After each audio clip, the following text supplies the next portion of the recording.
네, 안녕하세요. 서울대학교 산업공학과 DSBA 연구실 석사과정 남지훈입니다. 오늘 XAI 세미나 주제는 사이즈입니다. 사이즈 같은 경우는 토론토 대학 연구소와 또 LG AI 리서치 연구소가 같이 공동으로 진행한 연구입니다. 트리플 AI 2021에 게재가 되었고 현재까지 인용수는 45회를 기록을 하고 있습니다. 발표 순서는 다음과 같습니다.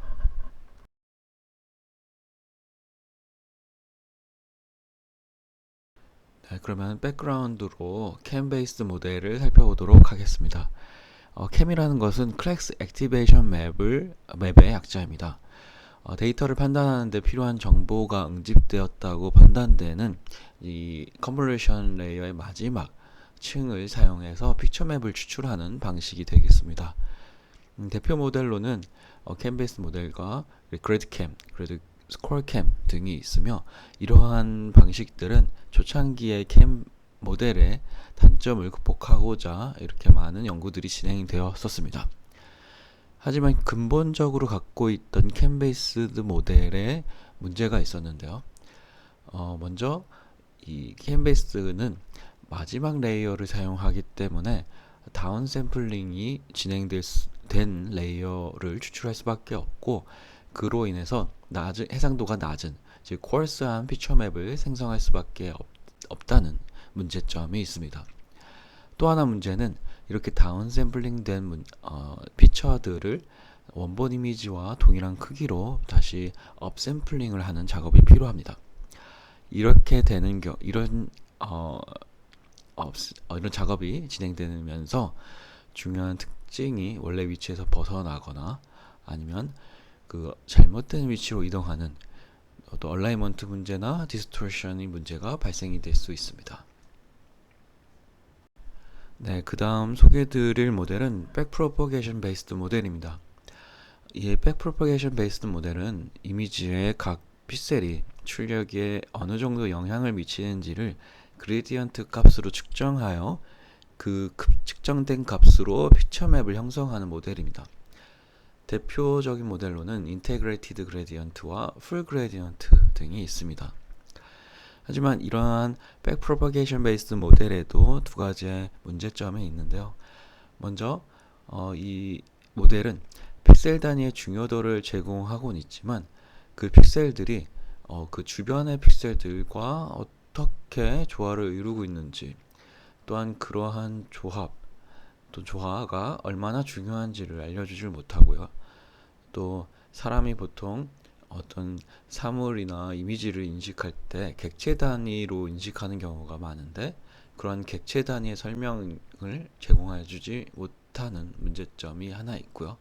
또 하나 백프로퍼게이션을 수행하면서 나온 값을 추출해야 하기 때문에 계산에서 많은 비용이 발생되는 문제가 생기게 됩니다. 네, 그 다음 소개해드릴 모델은 퍼셔베이션 베이스드 모델입니다. 대표 모델로 라이즈가 있겠는데요.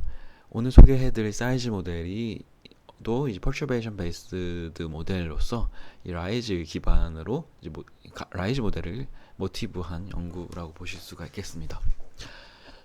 퍼셔베이션 베이스드 모델이라는 것은 보통 입력 데이터를 변형해서 이 변형된 만큼의 모델의 반응을 분석해서 설명을 생성하는 방식인데요.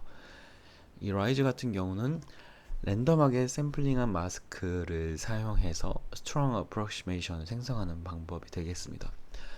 즉 입력 데이터로 랜덤 마스크를 가지고 이 랜덤한 마스크에 따른 이 모델의 반응도를 어떤 컨피던스 스코어를 가지고 피처 맵을 생성한다라고 보실 수가 있겠습니다. 그런데 이 랜덤 마스크 같은 경우는 몬테카르로 방식에서 착안을 한 만큼 랜덤 마스크가 많으면 많을수록 더 그 설명력이 더 높아지는 부분이 있겠는데요.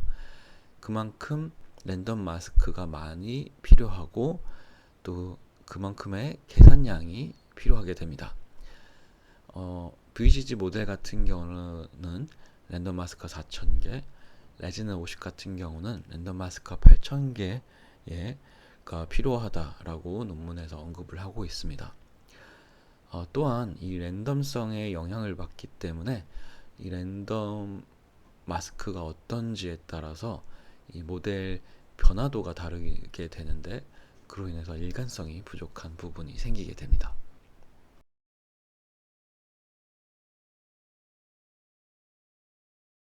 네, 그러면 사이즈 방법에 대해서 소개해 드리도록 하겠습니다.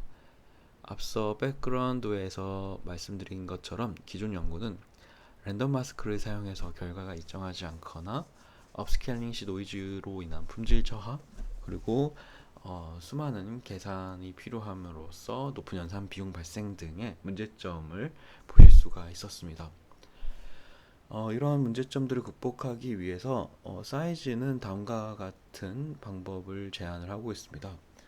먼저 이 CNN의 여러 레이어 또는 블럭에서 피처 맵을 추출하고 이를 특정 기준으로 선별하는 피처 맵 셀렉션, 그리고 입력 샘플링, 이렇게 선별된 피처들을 입력 샘플링으로 활용하는 방법을 제안을 하고 있습니다. 이를 통해서 좀 더 정교한 익스플레네이션 맵을 생성할 수 있고 모델 해상력 또한 높일 수가 있는 부분을 제공하고 있습니다. 밑에 이 피규어를 참고하실 수가 있고요. 이러한 방법은 다음 장에서 또 자세하게 소개해 드리도록 하겠습니다. 네, 그러면은 이제 피처 맵 추출부터 말씀을 드리도록 하겠습니다. 블록 와이즈 피처 익스플레네이션이라고 해서 이 CNN의 여러 블럭에서 이 블럭 단위의 피처들을 추출하는 것을 목표로 두고 있는데요. 이렇게 다양한 블럭에서 또는 다양한 레이어에서 피처를 추출하는 이유는 이 CN이 근본적으로 하위 계층, 즉 이 로어 레벨 레이어에서는 어떤 스파셜 인포메이션을 많이 포함하고 있습니다. 그러니까 다운샘플링 전의 단계이기 때문에 스페셜 인포메이션을 많이 포함이 되어졌다라고 볼 수 있고요. 또 상위 계층으로 갈수록, 즉 하이 레벨 레이어로 갈수록 이 풀링 단계를 지나게 되면서 좀 더 함축적이고, 그로 인해서 추상적인 의미론적 정보, 시멘틱 인포메이션을 포함하게 됩니다. 그래서 저자는 이렇게 하위부터 상위까지의 다양한 계층에서의 피처들을 추출하는 것이 설명력을 높일 수 있다라고 얘기를 하고 있습니다. 그리고 VGG 모델 같은 경우는 플링 레이어를 기준으로 플링 레이어 기준으로 이제 블록을 쪼갤 수가 있고, 그 쪼개진 블럭에서 마지막 컨볼루션 레이어를 피처 맵으로 사용하는 방식을 취하고 있습니다. 네, 다음 그림처럼, 오른쪽 그림처럼 블럭 단위에서 풀링 전 마지막 컨볼루션에서 나온 이 피처들을 이제 피처 맵으로 각각 사용하고 있습니다. 레지듀얼 네트워크를 갖고 있는 레지넷 모델 같은 경우는 레지듀얼 블록을 기준으로 해서 블록 단위 마지막 컨볼루션 레이어를 피처 맵으로 사용하고 있습니다. 이 아래 그림에서 보신 것 같이 이 다운샘플링이 진행되기 바로 이전에 해당되는 컨볼루션 레이어에서 나온 피처 맵들을 추출하는 것을 이제 그림으로 나타낸 것을 보실 수가 있습니다. 네, 그리고 저자는 이 블럭 단위의 피처들을 추출하는 것이 모델의 설명력을 많이 포함하고 있다라는 것을 2016년에 진행한 베이트 연구에서 이제 근거로 제시를 하고 있습니다. 이 연구는 싱글 레이어를 제거해서 모델 성능을 평가하는 평가를 하고 있는데요. 아래 왼쪽 그림에서 보시면 이 X축이 각각 싱글 레이어 인덱스이고, 그리고 오른쪽이 Y축이 에러율입니다. 그래서 각각 이 인덱스, 그러니까 싱글 레이어를 제거하면서 기존의 베이스 모델과 얼마나 성능이 저하가 되는지를 평가한 내용인데요. VGG 같은 경우는 레지듀얼 네트워크가 없기 때문에 싱글 레이어가 하나씩 제거되면서 모델 성능이 거의 에러율이 거의 1에 가까운 수준으로 악화가 되는 것을 보실 수가 있고, 반면에 레지듀얼을 가지고 있는 레지넷 같은 경우는 싱글 레이어를 제거해도 그 언레이블드 뷰 관점에서 이제 다양한 루트를 확보하고 있기 때문에 싱글 레이어 하나를 제거하더라도 그 모델의 저하를 방지할 수 있는 부분이 생기게 됩니다. 하지만 이 사이즈 저자가 이제 그 사이즈 저자가 집중했던 부분은 포인트는 바로 이 빨간색 동그라미 안에 있는 이 피크친 부분이라고 보실 수가 있겠습니다.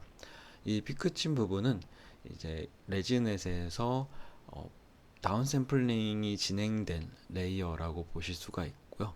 이 다운 샘플링이 진행될 때마다 이전에 갖고 있었던 정보를 잘 받지 못하게 되면은 전달받지 못하면 이렇게 모델의 성능이 떨어진다라는 것을 이 평가를 통해서 확인해 볼 수가 있고, 그렇다는 것은 이 플링 레이어가 가지고 있는 다운 샘플링 레이어가 가지고 있는 정보가 모델의 설명력을 많이 포함하고 있다라는 것을 또 추정해 볼 수가 있게 됩니다. 즉 모델이 학습하는 데에서 이 다운 샘플링이 되는 레이어가 정보를 잘 함축하고 있었다라는 것을 이 평가를 통해 확인해 볼 수가 있었고, 그로 인해서 이 저자도 블록 단위의 마지막 컨볼루션 레이어에서 나온 값을 피처 맵으로 선정을 한 것이 바람직하다라고 얘기를 하고 있습니다. 네, 이렇게 추출된 다음 샘플링에서 추출된 피처 맵은 채널 수만큼 해당되기 때문에 레지넷 기준으로는 각 블럭에서 64장, 256장, 512장, 1024장, 2048장 등이 각각 추출되고, 이는 전체적으로 이제 4000장 수준으로 수준에 달합니다. 그래서 이 저자는 이 추출된 피처맵을 좀 줄이기 위해서 특정 기준을 제시를 하고, 기준 이상에 되는 마스크들만 결국 어트리뷰트 마스크로 사용하는 방법을 제안하고 있습니다. 이러한 방법을 통해서 아까 추출된 4000장이 더 줄여서 총 2000장 내외로 라이즈 대비 4분의 1 수준만 사용할 수 있다라고 얘기를 하고 있습니다. 네, 그래서 피처맵 셀렉션 방법을 또 자세히 보면은 먼저 이제 모델 영향도를 계산을 합니다. 이 모델 영향도는 알파 KL이라고 해서 아까 블록 단위에서 뽑혀진 피처들을 이제 AKL이라고 할 때 AKL에 대한 모델의 확률값, 즉 컴피던스 스코어에 대한 그 값들을 가지고 이제 그레디언트를 계산을 합니다. 그래서 평균값을 구하고 각 레이어에 대한 평균값을 구하게 되고, 이 알파 K는 그 어트리뷰션 마스크의 기준점으로 이제 사용을 하게 됩니다. 그래서 아래 어트리뷰션 마스크 함수에서 보신 것처럼 어떤 베타 L의 뮤 비율만큼보다 알파 KL이 큰 그 피처 맵들만 가지고 포스트 프로세싱을 진행하게 됩니다. 이때 포스트 프로세싱이라는 것은 지난 시간에 마민정 석사과정 연구원이 라이즈 소개를 할 때 얘기했던 방식과 동일하게 그 바이너리 형태로 이미지를 원본 이미지와 동일하게 이제 인터포레이션 하면서 업샘플링 하는 과정이라고 보실 수가 있습니다. 그리고 이제 모델 영향도를 베타의 배율만큼이라고 말씀을 드렸는데, 이 배율은 이제 스레솔드 파라미터 뮤이고, 베타 L은 레이어에서 가장 큰 그레디언트 값, 즉 알파 KL이 제일 큰 값을 취한 것이라고 볼 수가 있고, 이거를 이제 뮤와 곱해서 그 값보다 큰 알파 KL에 해당되는 AKL을 선택하는 것을 의미하고 있습니다. 네, 그래서 각 레이어에서 생성된 어트리뷰션 마스크, 피처 맵 셀렉션을 통해서 어트리뷰션 마스크를 생성하게 되고, 그 다음에 픽셀 단위의 컨트리뷰션 스코어를 조합을 해서 레이어마다의 비주얼레이션 맵을 생성하게 됩니다. 네, 그러면 그 과정들을 좀 더 자세히 살펴보도록 하겠습니다. 먼저 원본 이미지와 레이어별로 생성된 어트리뷰션 마스크의 단일 마스크 M을 가지고 포인트 와이즈 멀티플리케이션을 진행을 합니다. 즉 내적을 진행을 하고요. 그 다음에 그 값을 모델에 입력해서 컴피턴스 스코어를 취득을 하게 됩니다.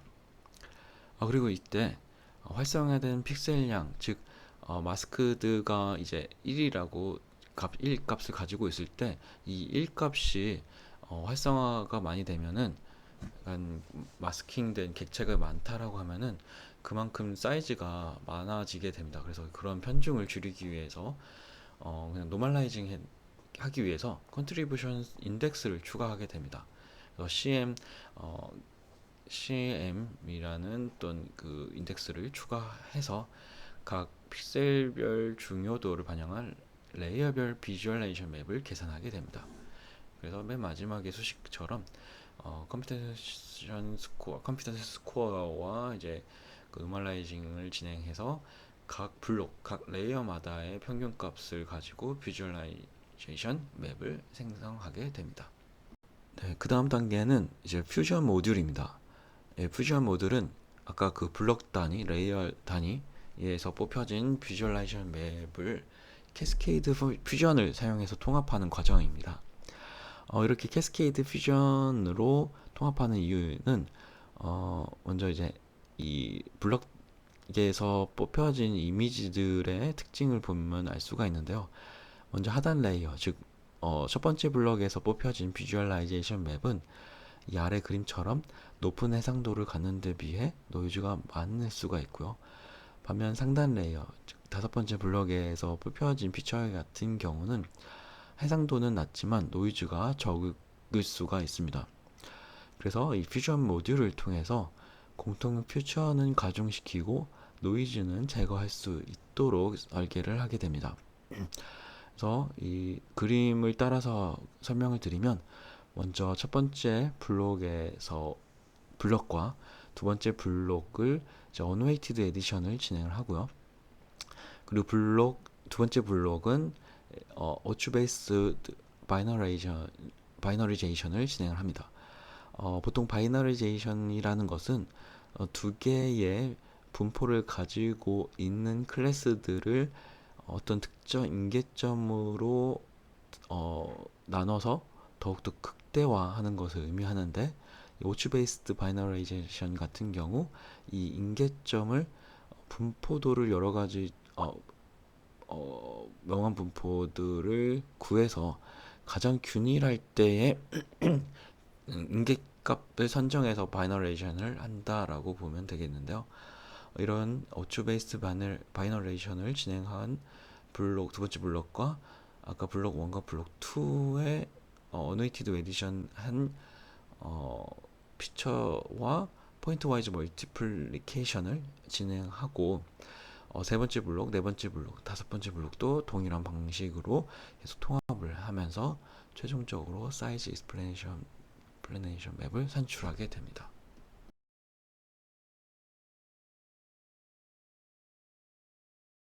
네, 그러면은 실험 단계로 넘어가도록 하겠습니다. 트레인 데이터셋은 파스칼 VLC 2007과 서버스탈 데이터셋을 사용했습니다. 이 서버스탈 같은 경우는 철제의 파손 V AD용 데이터셋인데 이 사이즈를 위해서 그 클래스를 5개의 클래스로 나눠서 클래시피케이션 데이터로 새로 디자인을 했다라고 합니다. 그리고 모델은 VGG 16과 레지넷 50으로 평가를 진행을 하였습니다. 그리고 사이즈에서는 정량적 지표를 충분히 활용하고 있는데요. 이 정량적 지표를 두 가지의 관점으로 나눠서 소개를 하고 있습니다. 먼저 그라운드 트루스 베이스드이고요. 그라운드 트루스 베이스드 지표의 첫 번째는 EBPG입니다. EBPG라는 것은 이 익스플레네이션 맵이 실제 영역, 그라운드 트루스 영역과 얼마나 일치하는지를 평가한다라고 보실 수가 있는데, 이는 개별 포인트가 아닌 전체 픽셀을 고려한다라고 보시면 되겠습니다. 먼저 그라운드 트루스의 바운더리 영역을 1이라고 두고 나머지를 0으로 둡니다. 그리고 이 설명 맵, 그러니까 익스플레네이션 맵의 크기를 익스플레네이션 맵과 그라운드 트루스 바운더리 영역을 내적을 해서 구한 값의 사이즈로 나눈 것을 식으로 두고 있는데, 이제 간단하게 밑에 그림으로 표현을 해봤습니다. 그래서 전체 익스플레네이션 맵이 있고, 익스플레네이션 맵과 이 그라운더리 박스 영역 친 부분과 내적을 해서 구한 값을 각각 사이즈를 나눠서 EBPG를 계산하게 됩니다. 그 다음 지표는 MIOU입니다. 흔히 알고 있는 이 IOU 방식이라고 보면 되겠고요. 이때 여기 사이즈에서는 N개 클래스에 대해 익스플레네이션 맵에서의 탑 K% 픽셀을 사용해서 평가를 하는데요. 이때 그 탑 K% 픽셀의 이 K 값을 실험에서는 20% 픽셀로 선정을 하고 있습니다. 그래서 이것도 간단하게 이제 그림으로 설명을 드리면, 이 설명 맵, 익스플레네이션 맵에서의 그 탑 20% 픽셀을 선정을 하고, 그 다음에 그 그라운드 트루스 마스크의 바운더리 영역과의 합집합의 크기, 그리고 20%의 탑 K, 탑 20% 픽셀 사이즈의 크기, 픽셀의 크기를 나눠서 이 전체의 이제 바운더리 박스와 탑 20의 픽셀 크기를 비교해서 설명을 하고 있습니다. 그 다음은 바운딩 박스, B박스입니다. 객체의 크기에 따라 평가를 한다라고 보면 되겠고, 이는 다양한 객체 사이즈가 있을 수 있는데, 그러한 객체 사이즈에 따라서 동등하게 평가를 하기 위해 설정한 지표라고 보시면 되겠습니다. 그래서 먼저 P탑 N, 그러니까 익스플레네이션 맵의 전체 픽셀에서 제일 강조된 탑 N개 픽셀을 선정하는데, 이때 이 탑 N은 그라운드 트루스 마스크의 픽셀 개수만큼을 선정하게 됩니다. 그래서 그라운드 트루스 마스크가 만약에 픽셀 개수가 100개면 탑 100개의 픽셀만을 선정하게 되는 겁니다. 그래서 전체 그라운드 트루스 마스크의 크기 분의 그탑 N 설명 맵의 탑 N개 픽셀 크기를 이렇게 나눠서 구하게 됩니다. 네, 그 다음은 모델 트루스 베이스드 카테고리의 평가 방식입니다. 이 평가 방식에는 드롭과 인크리즈를 사용하고 있는데요. 이 드롭과 인크리즈는 이전에 박진우 박사과정이 소개했던 장표에서도 언급이 되었기 때문에 간단하게만 말씀을 드리면, 먼저 드롭 같은 경우는 전체 이미지를 입력했을 경우와 그리고 익스플레네이션 맵을만을 입력했을 경우에 대한 컨피던스 변화 분석을 평가한 것이라고 보실 수가 있고, 그만큼 이제 드롭 값이 작아질수록 익스플레네이션 맵의 설명력이 높다라고 보실 수가 있고요. 이 인크리즈 같은 경우는 전체 데이터셋에서 익스플레네이션 맵만 입력했을 때 모델의 컨피던스 스코어가 증가한 비율을 측정하게 됩니다. 그래서 이 인크리즈 값이 높을수록 익스플레네이션 맵의 설명력이 높다라는 것을 의미하고 있습니다. 그래서 이렇게 두 가지 카테고리에서의 정량적 지표를 통해서 이 XI를 잘 표현했는지 확인을 하고 또 실험을 진행을 하고 있습니다. 그래서 각 데이터셋에 대한 평가를 보면, 먼저 파스칼 VUC 2007을 보면 사이즈가 전체적으로 모든 지표에서 높은 점수를 기록한 것을 보실 수가 있습니다.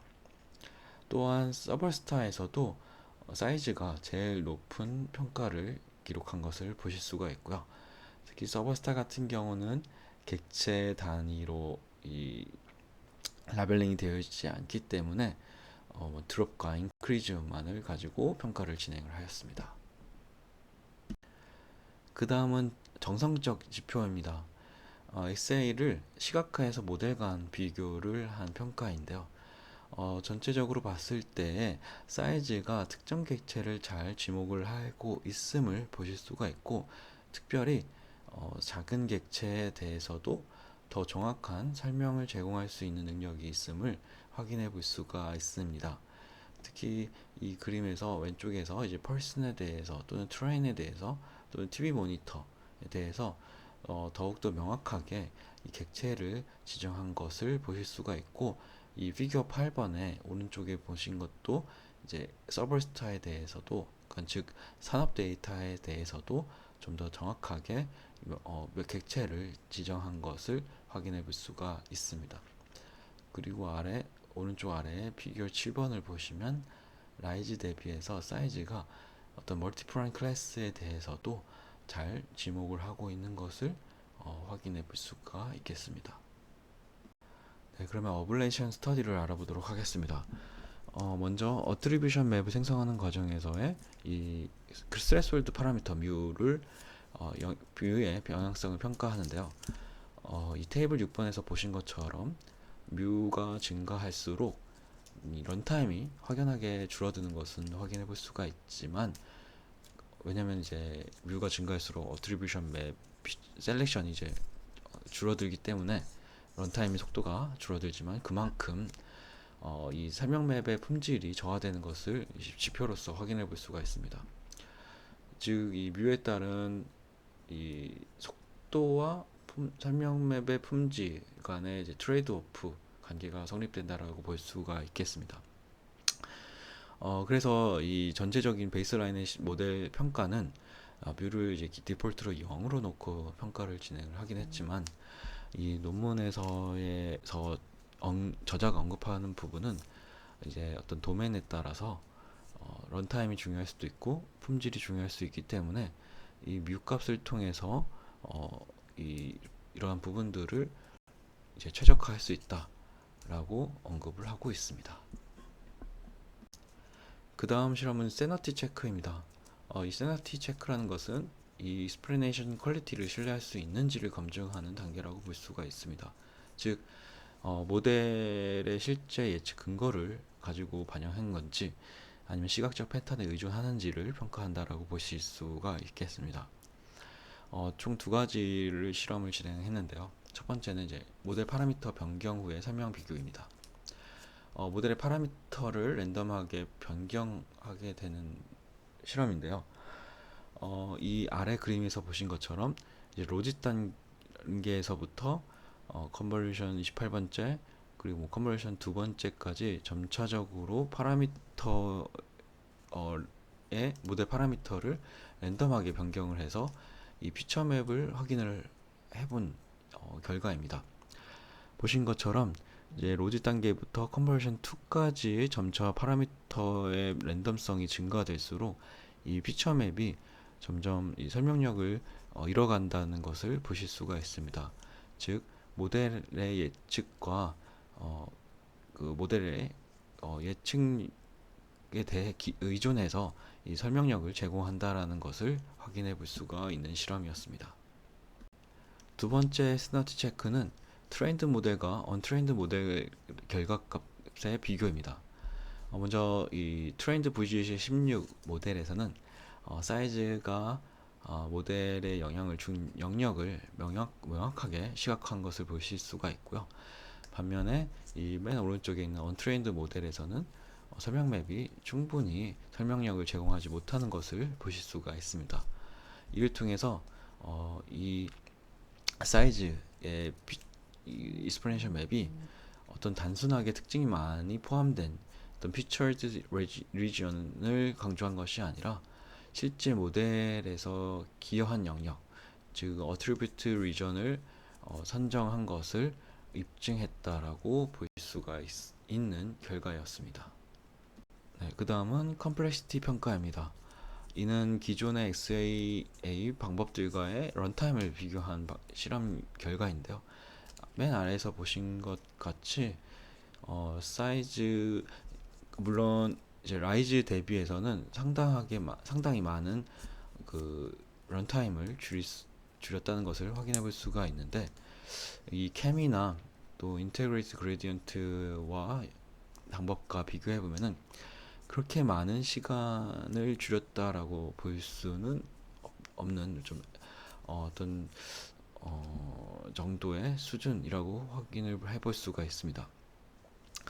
하지만 아까 어블레이션 스터디에서 말씀드렸던 것처럼 이 뮤 파라미터 조정을 통해서 뭐 피처 맵 개수가 중요하지, 그냥 피처 맵의 어떤 품질이 중요하지 않은 도메인에 대해서는 이 뮤 파라미터를 좀 더 올려서 더 속도를 최적화할 수 있는 여지가 있겠습니다.